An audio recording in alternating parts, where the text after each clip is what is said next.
सर्वांग हरिचरणं सुललितं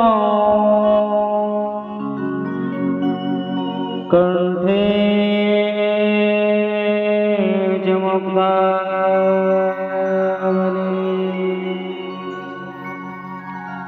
गोपश्री परिवेष्टितो जयते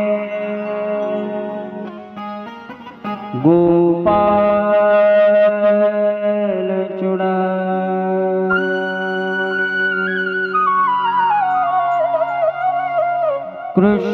कृष्णाय वासुदेवाय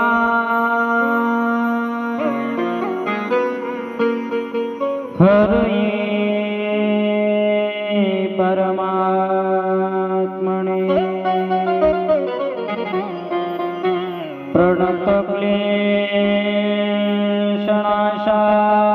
प्रणतक्लेशनाशाय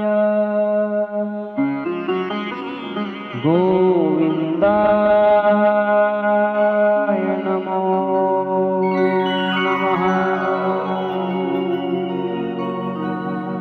श्रूयतां देवदेवेश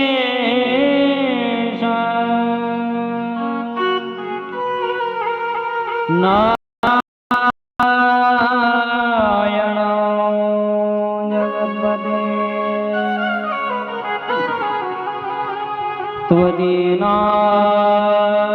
त्वदीनावधानेन कथयिष्ये शुभागता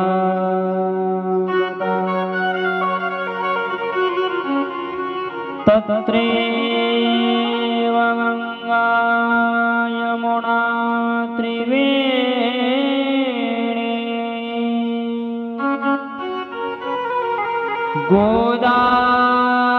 गोदावरी सिंधु सरस्वती सर्वाणि तीर्थानि वसन्ति तत्र यत्र च्युतोदारगदा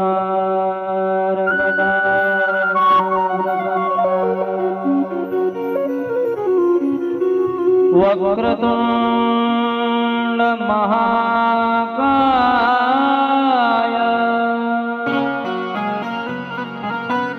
कोटि सूर्य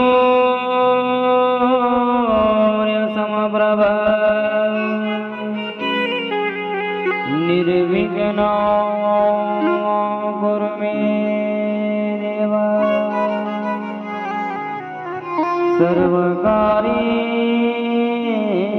सर्वकार्येषु सर्वदा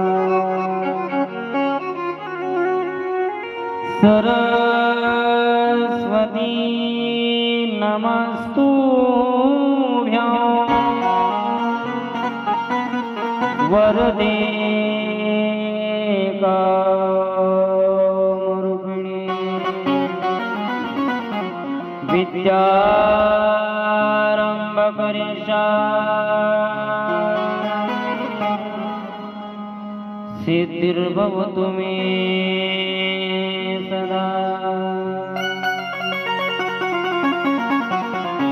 चिन्ता संतानहन्तारो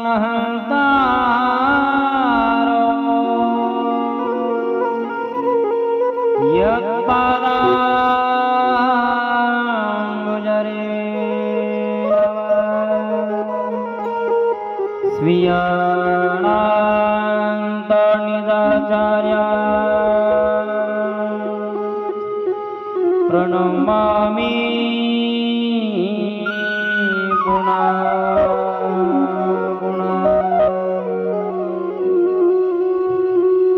नमस्ते भगवान व्यास वेद शास्त्रार्थ कोविद ब्रह्म विष्णु महेशाना मूर्ते सत्यवती सुता शोकरोपप्रबोधज्ञ सर्वशास्त्रविशारद हे तत्कथा प्रकाशेण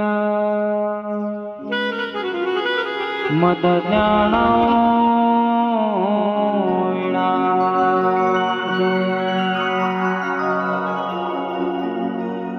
श्री गणेशाय नमः। श्री सरस्वते नमः। श्री गुरुभ्यो नमः। श्री भगवते गोपाल कृष्णाय नमः। श्री नारदादि भागवत्योभ्यो नमो नमः। श्री कृष्ण गोविंद हरे मुरारी हे नाथ नारायण वासुदेवा। कृष्ण गोडाळी वाजवा सर्व प्रेमाने भजन करा। हे नाथ नारायण वासुदेवा। कृष्ण गोविंद हरी मुरारी हे नाथ नारायण वासुदेवा। श्री कृष्ण गोविंद हरे हे नाथ नारायण वासुदेवा।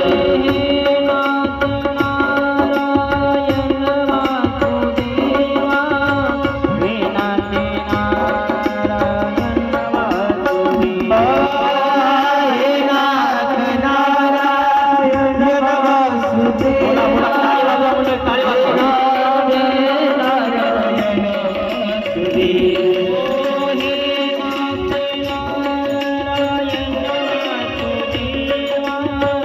नाथ नारायण वासुदेवा। हे नाथ नारायण वासुदेवा।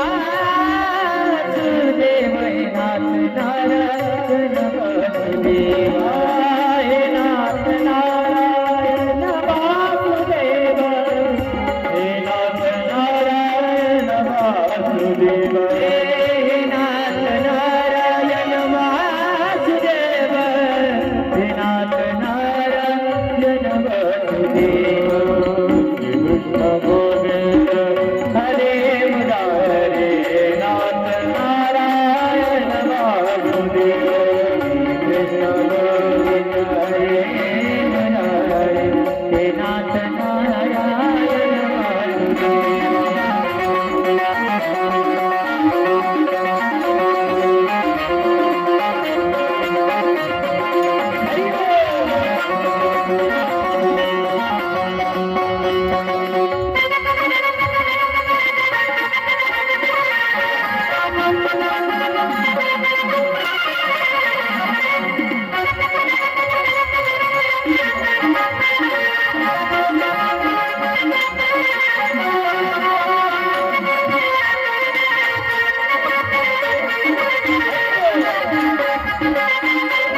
भगवान की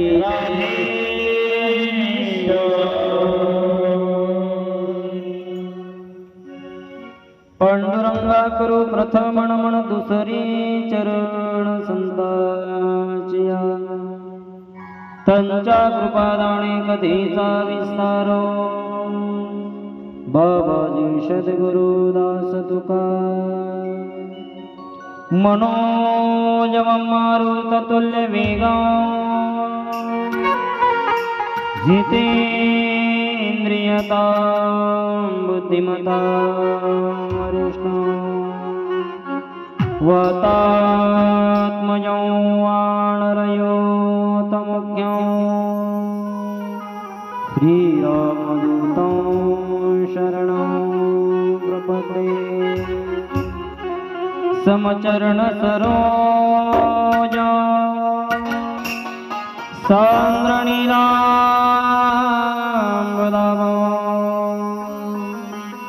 जगन्नीद पाणी मंडन मंडणाणा तरुण तुलसी माला कंदरं कंजनेत्रं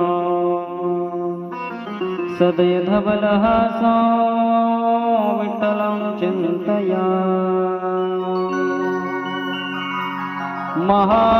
महायोगपीठे तटे भीमरथ्यो वरो पुण्डरीकाय दत्तो मुनीन्द्रे समागत्य तिष्ठान्तमानन्दकन्दो परब्रह्मलिङ्गो वदे सेवी लागे सेवक झालो तुमच्या लागलो निज चरणा अहो स्वामी तुकया देवा यावरी न करावा अभि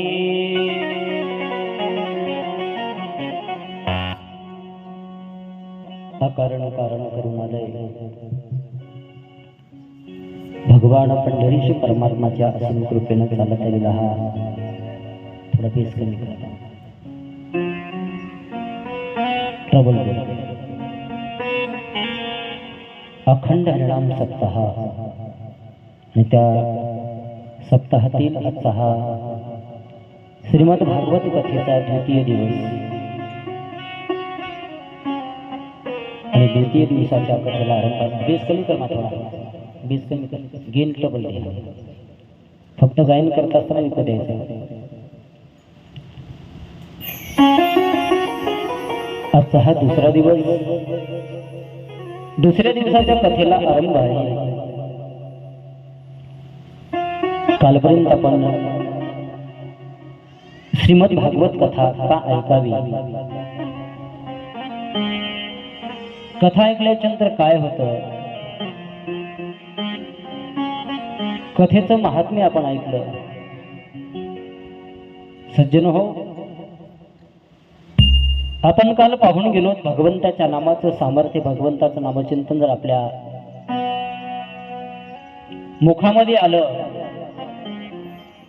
आपल्या कानावर जरी पडलं तरी तृण अग्नी मिळे समरस झाले, तैसे नामे केले जपता हरी. इतकं परमात्माच्या नामामध्ये श्रेष्ठत्व आहे, सामर्थ्य आहे. असं हे परमात्माचं नाम या श्रीमद भागवत पुराणाच्या माध्यमातून आपण पाहणार आहोत. काल महात्म्यामध्ये आपण पाहिलं.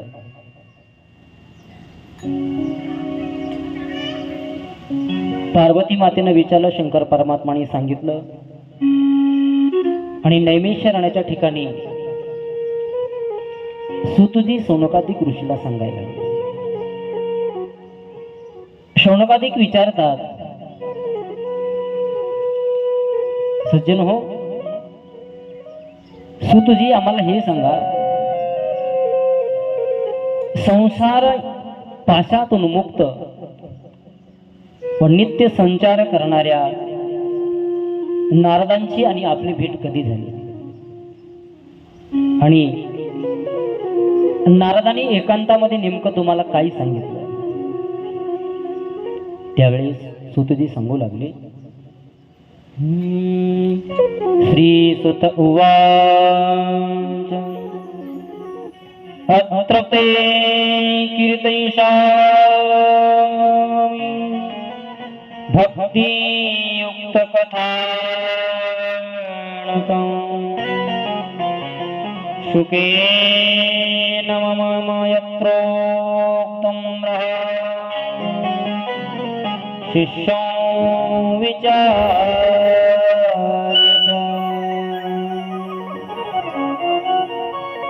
सुतजी म्हणायला लागले, शुकदेवांनी जे महाराज मुख्य कथानक आहे ते एकांतामध्ये मुख्य शिष्य म्हणून मला सांगितलेलं आहे. एकदा बद्रिकाश्रमाच्या ठिकाणी 4 निर्मल अंतकरणाचे महाराज असतात सनकादिक ऋषी सत्संगासाठी आले असताना नारदजी त्या मार्गाने चाललेले आहे. नारदजी तीर्थ भ्रमण करत होते आणि तीर्थ भ्रमण करत असताना सनकादिक ऋषींनी नारदांना पाहिलं आणि विचारायला सुरुवात केली, नारदजी तुम्ही थोडं उदास दिसत आहात. आणि माणसाच्या चेहऱ्याकडे पाहिलं की माणसाचं चेहरा पाहूनच कळत असतं माणूस आनंदित आहे का उदास आहे. चेहरा सांगतो माणसाचा. नारदाचा चेहरा उदास दिसला. सनकादिकांनी ओळखलं, सांगितलं, नारदजी मला सांगा तुम्ही उदास का दिसता? त्यावेळेस नारदजी सांगायला लागले, मी या जगती तलावरले अनेक तीर्थ केले पण माझं समाधान कुठेही झालं नाही. कोणते कोणते तीर्थ केले? हरिक्षेत्रम, कुरुक्षेत्रम, श्रीरंगम सेतुबंधनम, एवं दिशु तीर्थेषु ब्रह्माणं इतः सदा. अनेक तीर्थ केले. या पृथ्वी तलावर पुष्कर नावाचं तीर्थक्षेत्र आहे. प्रयाग आहे, काशी आहे, गोदावरी आहे, हरिद्वार आहे, कुरुक्षेत्र आहे, श्रीरंगम आहे, रामेश्वर आहे. अनेक तीर्थ केले पण नारदजी म्हणायला लागले, माझं मन कुठेही शांत बसत नव्हतं. सारखं माझं मन दुःखी आहे. सज्जन हो, आणि माणसाचं मन जर दुःखी असेल तर जीवनामध्ये माणसाला समाधान मिळत नाही. म्हणून प्रपंचामध्ये माणसाचं अंतःकरण मन आनंदित असलं पाहिजे. आणि कधी आनंदित होतं माणसाचं मन? माणसाच्या मनाला जे आवडतं, माणसाच्या मनाच्या जोगं झालं की माणसाला समाधान वाटतं, माणसाला आनंद वाटतो. मग संसारामध्ये आपलं मन आनंदित का होत नाही? संसारामध्ये आपल्या मनासारखं काहीच होत नाही, काहीच होत नाही. आपण ठरवतो एक आणि होतं दुसरं. आपण विचार करतो एक आणि होतं दुसरं. म्हणून प्रपंचामध्ये आपल्या मनासारखं काही होत नाही. नारदजी म्हणायला लागले, अनेक तीर्थयात्रा केल्या मी, अनेक तीर्थक्षेत्र केले, कुठेही माझं मन समाधान मला लाभलं नाही. मग कारण का? कृता त्रेता द्वापार कली हे 4 युग आहे. नारदांनी सांगायला सुरुवात केली, सत्यं नास्ति तपाश्चोचं दयादानं न विद्यते उदरं भरिणो जीवावराका कुटवाशिणा. कलियुगामध्ये सत्य राहिलं नाही, कलियुगामध्ये तप राहिलं नाही आणि कलियुगामध्ये पवित्रता राहिली नाही. फक्त कलियुगामध्ये महाराज एकच गोष्ट शिल्लक आहे, ते म्हणजे दान. प्रत्येक युगामध्ये, सत्ययुगामध्ये एक महाराज गेलेला आहे, सत्ययुगामध्ये तप गेलं, सत्य गेलं. कृतायुगामध्ये, त्रेतायुगामध्ये तप गेलं, द्वापार युगामध्ये पवित्रता गेली. राहिलं काय? फक्त आता कलियुगामध्ये दान तेवढं शिल्लक राहिलं महाराज. आणि सज्जन हो, या कलियुगामध्ये असे माणसं झाले, सगळे लोक महाराज खोटं बोलणारे, आळशी झाले, मंदबुद्धीचे झाले, कामचुकारू झाले, खरं कोणालाही नको आहे, सगळं दांभिक झालं महाराज. परमार्थ देखील दांभिक झालेला आहे. आपण पाहतो, एकही गाव असं नाही की त्या गावामध्ये सप्ताह होत नाही. एकही गाव, प्रत्येक गावामध्ये कथा, कीर्तन, भजन, कथा, भागवत कथा, रामकथा, शिवकथा संपूर्ण महाराज. हल्लीच्या या 1-2 वर्षामध्ये तर महाराज परमार्थ खूप वाढलाय. परमपूज्य आदरणीय प्रदीपजी मिश्रा यांच्या माध्यमातून भोलेनाथाची पूजा भरपूर वाढली बरं का. बरीच करतात, महिला मंडळ तर विशेष करून करतात. परमार्थ करायला पाहिजे, भक्ती करायला पाहिजे. पण सज्जन हो, भक्ती करत असताना त्या भक्तीच्या आत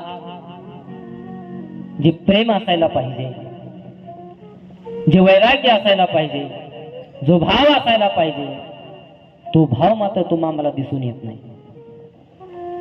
कोण भक्ती करत नाही? सगळेच भक्ती करतात. माऊलींनी ते सुंदर ज्ञानेश्वरी मध्ये वर्णन केलं. देख मनुष्य जात सकळ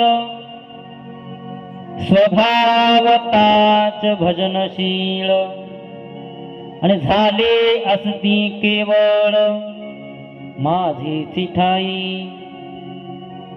जन्मलेला प्रत्येक मनुष्य जीव हा देवाचं भजन करतो, सगळे करतात.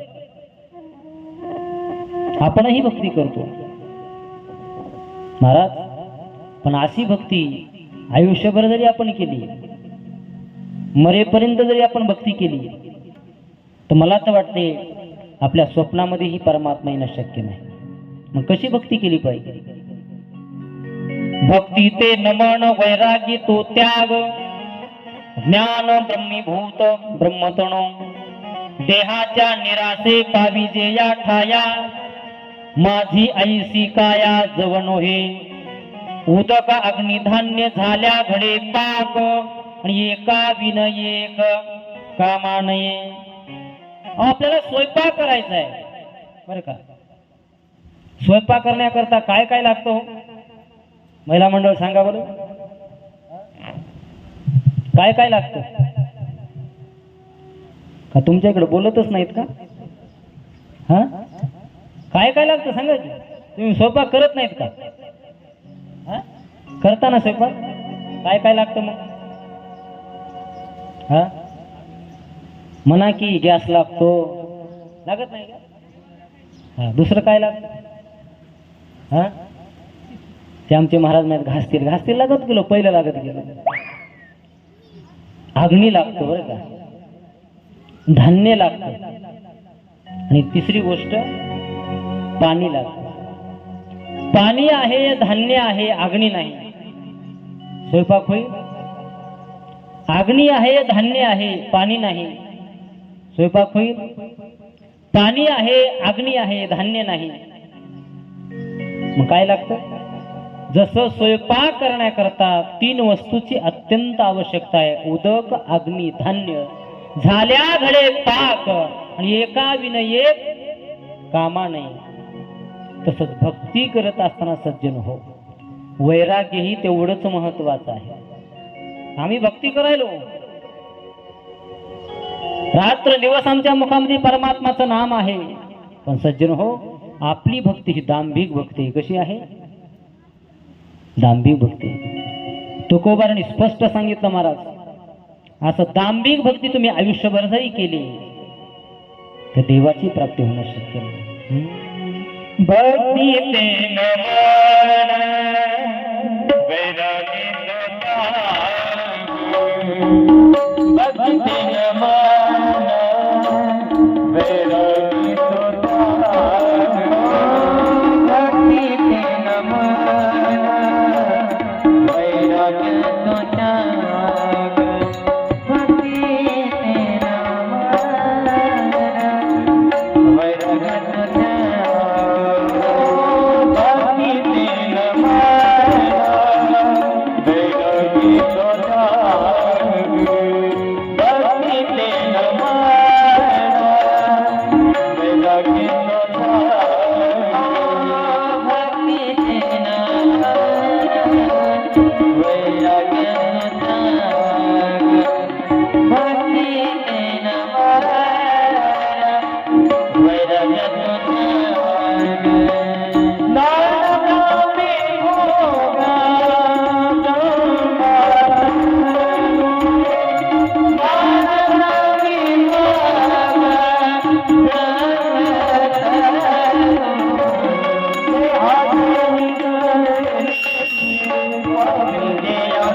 कृष्ण भगवान राधे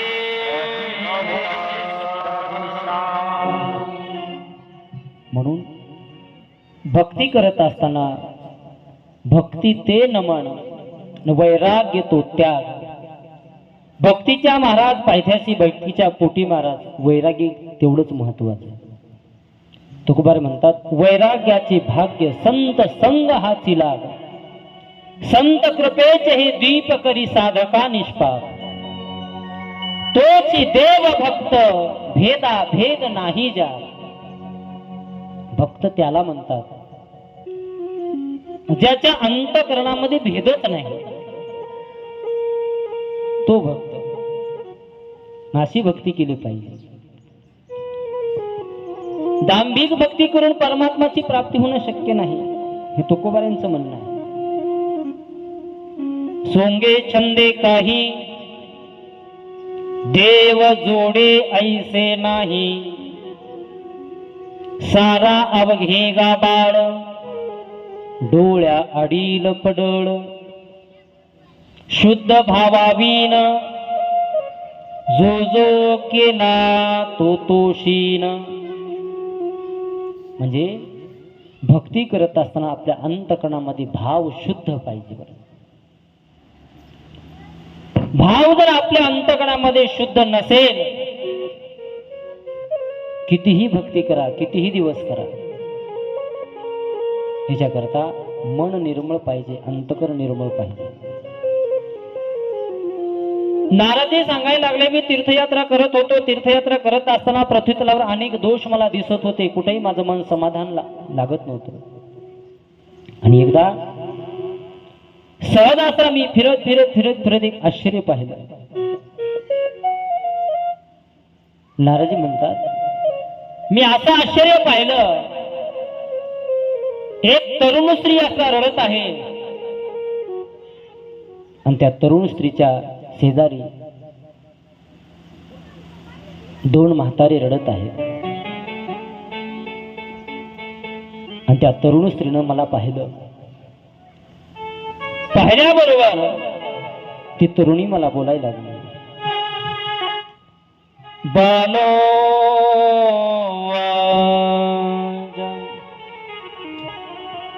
भो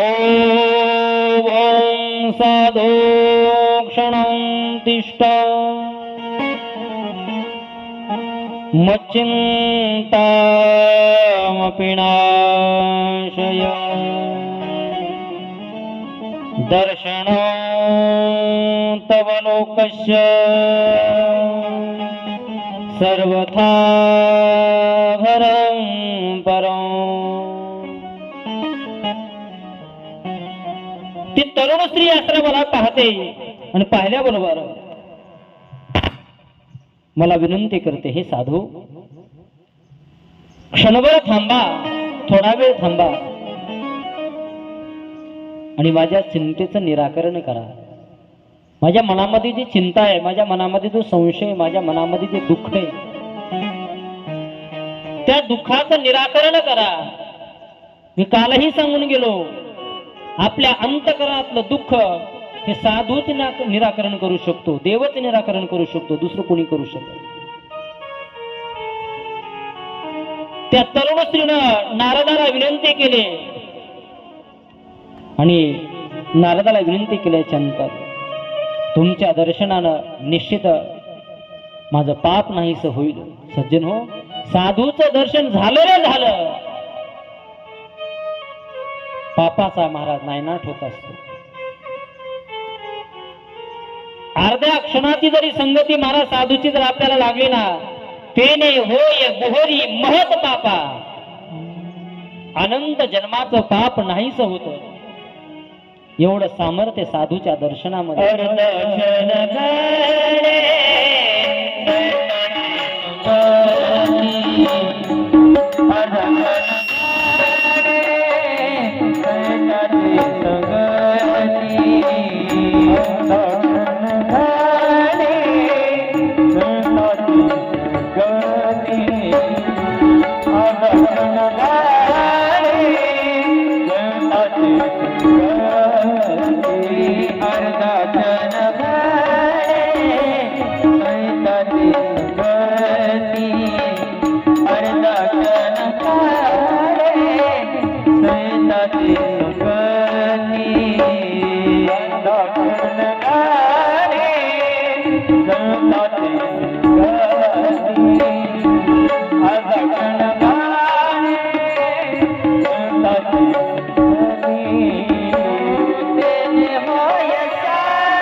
गोपाल कृष्ण भगवान की राधे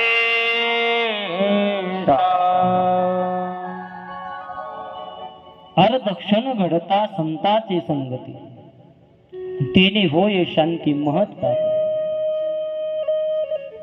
अर्धा क्षणाच्या संगतीमध्ये महाराज पापाचं समूळ नायनाट होतो साधू संतांच्या संगतीमध्ये. म्हणून ती स्त्री नारदांना म्हणायला लागली, महाराज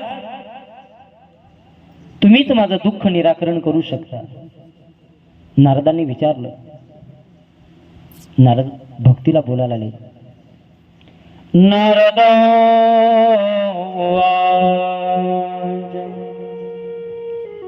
कासिं त्वं का विमोचे मां नार्यां का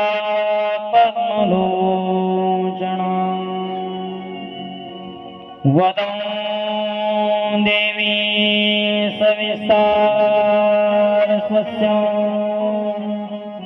दुःखस्य कारणम्। हे देवी, तू कोण आहेस आणि हे दोन तुझ्या समोर जे पुरुष आहेत ते कोण आहेत? नेमकं काय तुझे दुःख? का रडत आहेस? हे पुरुषही रडत आहेत, नेमकं रडण्याचं कारण काय? ती युवती बोलायला लागली, बालो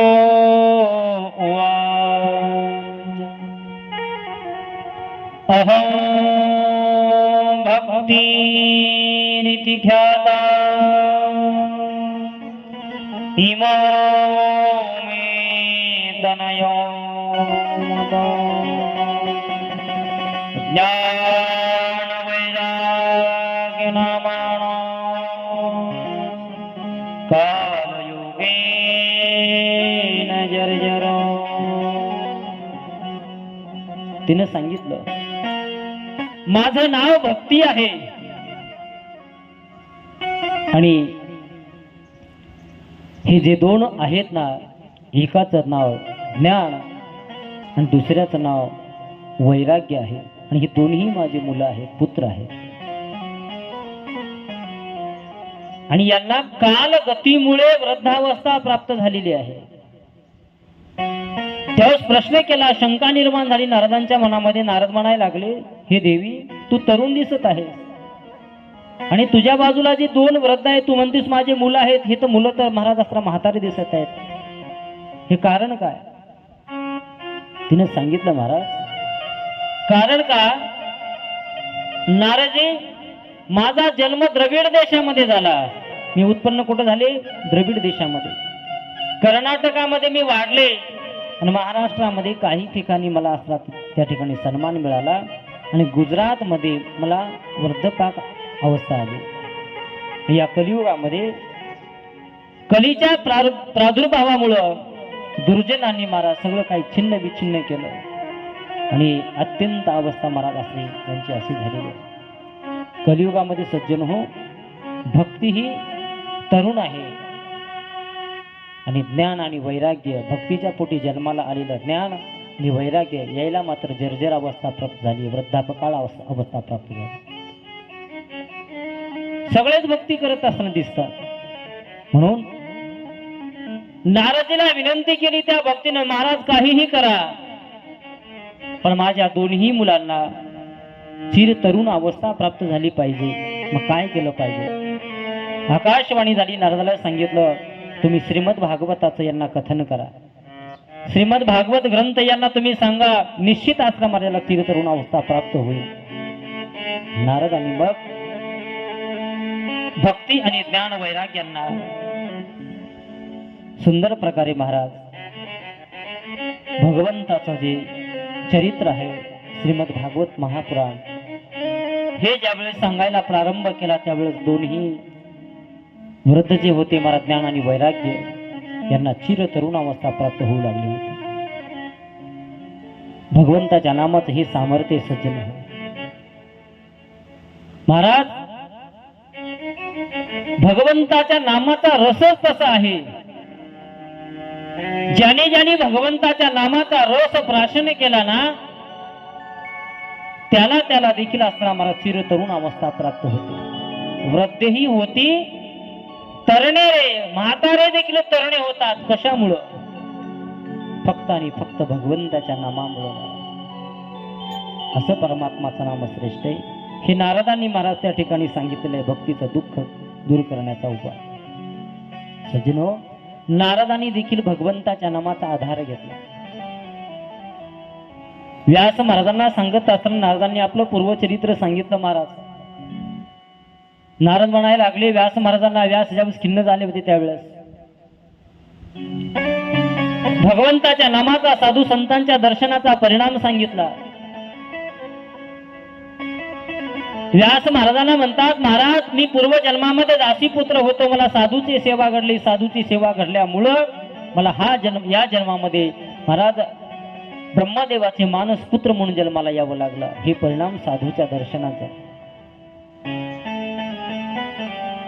व्यास महाराजांनी विचारलं, नेमकं तुम्ही काय केलं? नारदांनी आपलं पूर्वचरित्र सांगायला सुरुवात केली. सांगू लागले, पूर्वीच्या जन्मामध्ये मी दासी पुत्र होतो. माझी आई आश्रमाला असतात त्या ठिकाणी दासीचं काम करायचे. मी लहान असताना माझे वडील मरण पावलेले आहे. माझी आई आणि मी एकटाच एका गावामध्ये, खेडेगावामध्ये आम्ही राहू लागलो. माझी आई आश्रम दासीचं काम करत असताना महाराज मी लहान होतो आणि योग असा झाला, काही संत मंडळी मला त्या गावातून जाऊ लागले. जाता जाता त्या गावामध्ये संत मंडळी वास्तव्याला राहिले. आणि मग मात्र महाराज नारदी साधू संतांच्या सेवेमध्ये एवढे रत झाले, नारदांना संत सेवेशिवाय दुसरं काही सुचतच नव्हतं. महाराज सकाळी उठावं लवकर, संत महात्म्यांना जे काही साहित्य लागतं महाराज पूजे करतात ते साहित्य आणून द्यावं, रात्रंदिवस साधूची सेवा. सज्जन हो, जीवनामध्ये ज्याला संत सेवा घडली ती संत सेवा कधीही वाया जात नाही, कधीही वाया जात. एखाद्या वेळेस देवाची सेवा नाही करता आली तरी चालेल, नाही देवाच्या दर्शनाकरता जाणं झालं तरी चालेल. पण सज्जन हो, संत जर आपल्या घरी आलेले असतील तर त्यांची यथोचित महाराज असतात त्यांचं स्वागत झालं पाहिजे, सन्मान झाला पाहिजे. नारदांनी तेच केलं, रात्रंदिवस साधूची सेवा केली. इतकं नारदाला साधूच्या सेवेचं वेळ लागलं. महाराज सकाळी लवकर उठावं, पूजेचं साहित्य आणून द्यावं. खूप दिवस सेवा केली. मी काही कारणास्तव ज्यावेळेस संत मंडळी आमचं गाव सोडून जाऊ लागले, जाता जाता मी साधूंना विनंती केली, महाराज मलाही तुमच्या सोबत यायचंय, मला तुमची सेवा करायची. तर साधूंनी सांगितलं, संत मंडळी म्हणायला लागले, अरे बाबा, जोपर्यंत तुझी आई जिवंत आहे तोपर्यंत तुला आमच्या सोबत येता येणार नाही. सज्जन हो, माऊली सांगतात, सकळ तीर्थात ये धुरे, ते का जाणी जे माता पितरे, तये सेवे से कीर शरीरे लोण कीजे. जोपर्यंत आपले आई वडील जिवंत आहे तोपर्यंत आपल्या आई वडिलांची सेवा करा. कारण का आपल्या आई वडिलांसारखं दैवत या जगतामध्ये दुसरं कोणतंच नाही. माय बाप केवळ कासे, माय बाप केवळ कासे, माय बाप केवळ कासे, माय बाप केवळ कासे, माय बाप केवळ कासे.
केवळ काशी आणि तेने न जावे तीर्थास.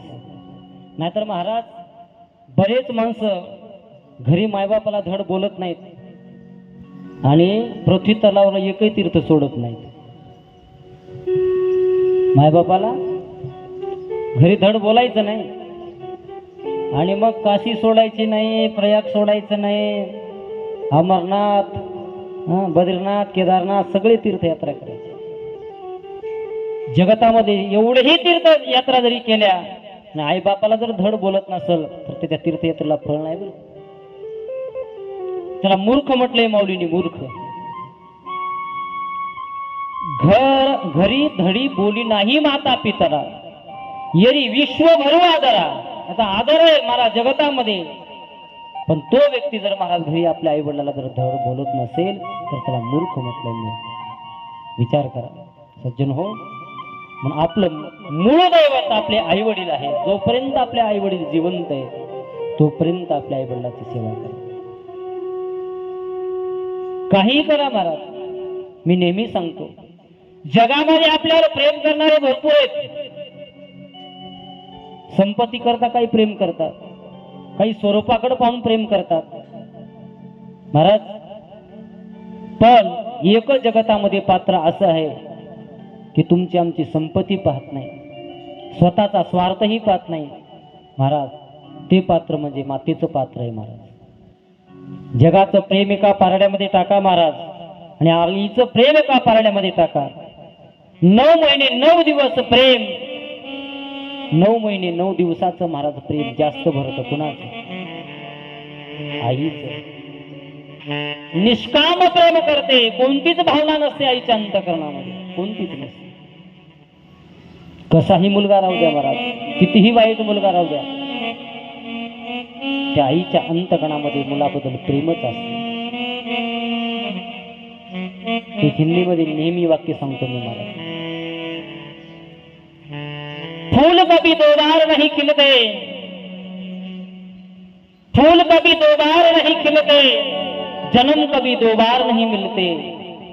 अरे मिलने को तो हजारों लोग मिलते हैं मगर हजारों गलतियां माफ करने वाले माँ बाप नहीं मिलते.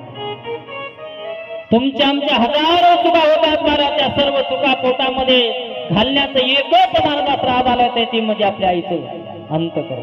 केवढेही अपराध होऊ द्या. सबसे बड़ी है सबसे बड़ी है सबसे बड़ी सबसे बड़ी है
सबसे बड़ी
सगळ्यांमध्ये महाराज प्रेम आईचं जास्त आहे बरं का, आणि तेही निष्काम प्रेम आहे. आपल्या मुलावर कोणत्याच प्रकारची अपेक्षा ठेवून प्रेम करत नाही महाराज. म्हणून नारदाला संत महात्मे म्हणायला लागले, नारदा तुला आमच्यासोबत नाही येता येणार. जोपर्यंत तुझी आई जिवंत आहे तोपर्यंत आईची सेवा कर. आई मरण पावल्याच्या नंतर मग तू आमच्या सोबत ये. संतांच्या बोलण्यावर विश्वास ठेवावा लागला महाराज. मग नारदाने एकच विचार केला, जोपर्यंत आई आहे तोपर्यंत मला संत महात्म्याची सेवा घडणार नाही. कालांतरानं बरेच वर्षाचा कालावधी निघून गेला. एक दिवस त्याची आई गोठ्यामध्ये गाईचं शेण काढण्याकरता गेल्याच्या नंतर सकाळी सकाळी महाराज शेण काढत असताना पहाटची वेळ आहे. त्या गोठ्यामध्ये महाराज त्याच्या आईला सर्पदंश झाला आणि सर्पदंश झाल्यामुळं नारदजी सांगायला लागले, माझी आई गतप्राण झाली. सज्जन हो, नारदाला महाराज विचार केला, आता आई मला सोडून गेलेली आहे. दुःख वाटायला लागलं, नारदी रडू लागले. एका गोष्टीनं चांगलंही झालं, आई मला सोडून गेली, मला दुरावली याचं दुःख. दुसरी गोष्ट, आता आई नसल्यामुळे मला साधूची भेट होणार याचा विचार मनामध्ये आला. गावकरी मंडळींनी महाराज त्याच्या आईची अंतिम क्रिया केली. आता एकच मनामध्ये विचार आला महाराज. नारदी सांगू लागले, काही ऐसी दशा येईल माझे अंगा, चित्त पांडुरंगा झुरत असे. नारदी म्हणायला लागले, पुसावेसे हेची वाटे, जे जे भेटे तयासी देव कृपा करील, मज काय लाज राखी. त्याला विचारायला लागले,